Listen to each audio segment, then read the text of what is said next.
জয় হিন্দ বন্ধুরা। আমি একজন এনসিসি ক্যাডেট। আমার নাম ক্যাডেট কল্যাণ পাল। আমার ইউটিউব চ্যানেল তোমাদের সবাইকে স্বাগতম। তো এখন তোমাদের একটাই প্রশ্ন যে অ্যান্সার কি কবে বের হচ্ছে, তো অ্যান্সার কি মোটামুটি এক্সাম শেষ হওয়ার 10 থেকে 15 দিনের মধ্যে তোমাদের অ্যান্সার কি বের হয়ে যায়।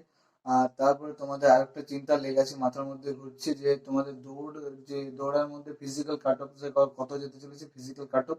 তো তোমাদের ফিজিক্যাল কাট অফ মোটামুটি তোমাদের যে ফিজিক্যালের জন্য ডাকা হবে ফাইনাল কাট অফ এটা কিন্তু নয়, কিন্তু ফিজিক্যাল কাট অফ যেটা আছে সেটা আমি ক্লিয়ার করে দিচ্ছি। ফিজিক্যাল কাট অফ মোটামুটি তোমাদের ইউআর এর মানে জেনারেল জেনারেলদের মোটামুটি 75 থেকে 80 নম্বর থাকলে মানে 75 থেকে 80 নম্বর থাকলে তোমাদের কিন্তু ফিজিক্যালের জন্য ডাক আসবে, ঠিক আছে।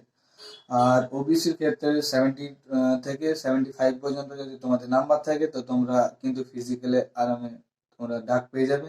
আর এসসিদের কথা যদি বলতে যাই তো 68 থেকে 71 পর্যন্ত যদি তোমাদের নাম্বার হয়ে থাকে তো তোমাদের কিন্তু ফিজিক্যালে তোমরা ডাক পেয়ে যাবে। আর যদি এসটি ক্যাটাগরির কথা বলতে থাকি তো 63 থেকে 67-এর মধ্যে তোমার যদি কাট অফ হয়ে থাকে, মানে তোমার যদি নাম্বার হয়ে থাকে তোমরা কিন্তু ফিজিক্যালের ডাক পেয়ে যাবে, ঠিক আছে। তো এখানে ফিজিক্যালের ডাক, তারপর তোমাদের মোটামুটি ফাইনাল কাট অফ এবারে কিন্তু একটু বেশি যাবে, কারণ ফাইনাল কাট অফ যেহেতু 1/8 এবারে নেগেটিভ মার্কিং ছিল। তার মধ্যে এবারে এক্সাম প্যাটার্নটা অনেকটাই সহজ ছিল, আমি যেহেতু এক্সামটা দিয়ে এসেছি, ঠিক আছে। আর তোমাদের এক্সাম কেমন হয়েছে তোমরা আমাকে কমেন্ট বক্সে জানিও, ঠিক আছে। তো আশা করি সবারই মানে ডাউটটা ক্লিয়ার হয়েছে।